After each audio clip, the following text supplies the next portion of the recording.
Big TV భక్తి సమాచారం WhatsApp ఛానల్లో జాయిన్ అవ్వండి. అన్ని విశేషాలు ఎప్పటికప్పుడు తెలుసుకోండి. జాతకాలు బాగోకపోతే మనకి దైవారాధన వలన ప్రయోజనం ఉంటుందా అంటే తప్పకుండా కొంత ప్రయోజనం ఉంటుంది. ఏ విధంగా అంటే మనకి మనం చేసినటువంటి కర్మ మనకు ఫలితమే వస్తుంది. ముళ్ళ విత్తనం వేస్తే ముళ్ళ మొక్క వస్తుంది, పళ్ళ విత్తనం వేస్తే నాటితే పళ్ళ మొక్క వస్తుంది.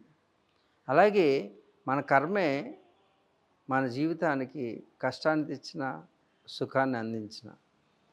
అయితే మధ్యలో గ్రహాలు ఏం చేస్తుంటాయంటే మీరు మీ కర్మానుసారంగానే మీ మీద ఒకవేళ ఒక ఉదాహరణకి మీరు ఎండలో వెళ్ళాల్సి వచ్చింది.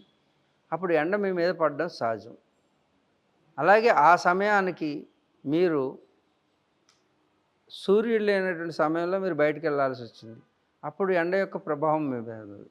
అంటే మీరు పుట్టినటువంటి సమయం గ్రహాల యొక్క స్థితిగతులు మీ మీద ప్రభావం చూపించేటువంటి ఋషులు మనకి ఈ విషయాన్ని తెలియజేశారు. అంటే మీరు పుట్టినటువంటి సమయం, ఆ సమయంలో ఉన్నటువంటి గ్రహాలు వాటి ప్రభావం చేత మీకు జన్మ వస్తుంది. అలాగే ఆ జన్మించిన తర్వాత ప్రతి ఒక్కరు మీద కూడా ఆ గ్రహాల ప్రభావం పడుతూ ఉంటుంది. అయితే ఆ ప్రభావాన్ని మనం చేసే శాంతుల ద్వారా అలాగే దైవారాధన ద్వారా ఏమైనా ఉపశమనం లభిస్తుందా అంటే లభిస్తుంది. కానీ పూర్తిగా తొలగిపోవు. ఎంచేత అంటే మనకి వేసవికాలం ఎండలో పెడుతున్నప్పుడు వడదెబ్బ తగులుతుంది.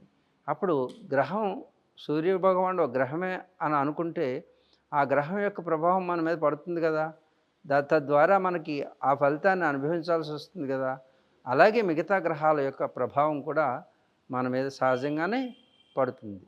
చంద్రుడు యొక్క స్థితిని బట్టి మనకి మానసికమైనటువంటి సంతులనం కానీ దానిలో వచ్చేటటువంటి మార్పులన్నిటికి కూడా చంద్రుడి యొక్క గ్రహం వలన మనకు కలుగుతుంది. ఇలాగే మిగతా గ్రహాల యొక్క ప్రభావం కూడా మన శరీరం కూడా ఒక గ్రహం లాంటిదే. అంటే దీనికి కూడా గ్రహం అంటే గ్రాహ్యము. గ్రాహ్యం అంటే మీకు టు అట్రాక్ట్ అంటే గ్రాహ్యం అంటే చూడండి మ్యాగ్నెటిక్ ఫీల్డ్ అంటే దానికి ఏమని అంటారు, గ్రాహ్య శక్తి, గురుత్వాకర్షణ శక్తి. గురుత్వాకర్షణ శక్తి మనిషికి మధ్యలో ఉంటుంది. ఇద్దరు మనుషులు వెళ్తుంటే వాళ్ళిద్దరి మధ్యన కూడా ఒక ఆకర్షణ శక్తి అనేటటువంటిది కలగడం మనం చూస్తుంటాం. అలాగే ఎంత సాధకుడైతే అంత ఆకర్షణ శక్తి పెరుగుతూ ఉంటుంది. అలాగే అలైన్మెంట్ ఆఫ్ ద మాలిక్యూల్స్ అన్నమాట. ఆధ్యాత్మిక సాధన చేసే వాళ్ళకి శరీరంలో అన్ని మాలిక్యూల్స్ ఒకే దిశగా పనిచేస్తాయి. అలాగే గ్రహాలు కూడా వాటికి కూడా ఉన్నటువంటి నార్త్ పోల్, సౌత్ పోల్ ఒకే అలైన్మెంట్లో ఉంటాయి కాబట్టి వాటికి ఆ గ్రాహ్య శక్తి ఉంటుంది. అలాగే భూమికి చూడండి గురుత్వాకర్షణ శక్తి వల్లనే మనం నిలబడుతున్నాం. అలాగే మనకు కూడా ఒక ఆకర్షణ శక్తి ఉంటుంది. ఇవన్నిటి మధ్యలో జరిగే ఒక ప్రక్రియే మన యొక్క ఈ గ్రహ దోషాలు, గ్రహం నుంచి వచ్చేటటువంటి ఆ శక్తి వలన కలిగేటటువంటి మంచి చెడులు అనేవి మన ఋషులు మనకి ఇది ఒక శాస్త్రం కింద వాటిని ఎంతో తపస్సు చేసి సమాధిలో దర్శించి మనకు అందించినటువంటిది జ్యోతిష్ శాస్త్రం. ఇది వేదంలో ఒక అంగం. వేదం షడంగాలతో కూడి ఉంటే దాంట్లో ముఖ్యమైనటువంటిది నేత్రం లాంటిది జ్యోతిష్యం. మనకి 6 అంగాలు ఉన్నాయి, షడంగాలు వేదానికి. దాంట్లో చేరినటువంటిదే మనకి ఈ జ్యోతిష్ శాస్త్రం. జ్యోతులు అంటే వెలిగేటటువంటి నక్షత్రాలు అని. వాటికి సంబంధించినటువంటి శాస్త్రం జ్యోతిష్ శాస్త్రం. వెలిగేటటువంటి వెలుగు ఎప్పుడు కూడా దారి చూపిస్తుంది. వెలుగు అన్ని వైపులా ప్రసరిస్తుంది.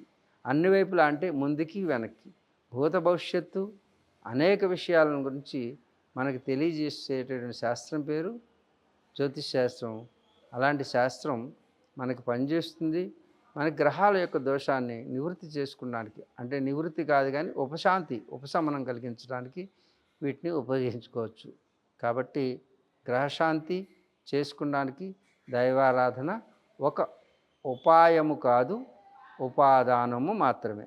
అంటే ఎండలో వెళ్తున్నటువంటి ఒక మనిషికి ఎండ తగలకుండా ఉండాలి, కానీ ఎండ లేకుండా ఉండదు. ఎండ తగలకుండా ఉండాలంటే దానికి గొడుగు యొక్క ఛాయ ఏ విధంగా ఉపయోగపడుతుందో ఆ విధంగా దైవారాధన, దాన ధర్మాలు ఇవన్నీ కూడా ఉపయోగపడతాయి. For more videos like this, subscribe Big TV channel.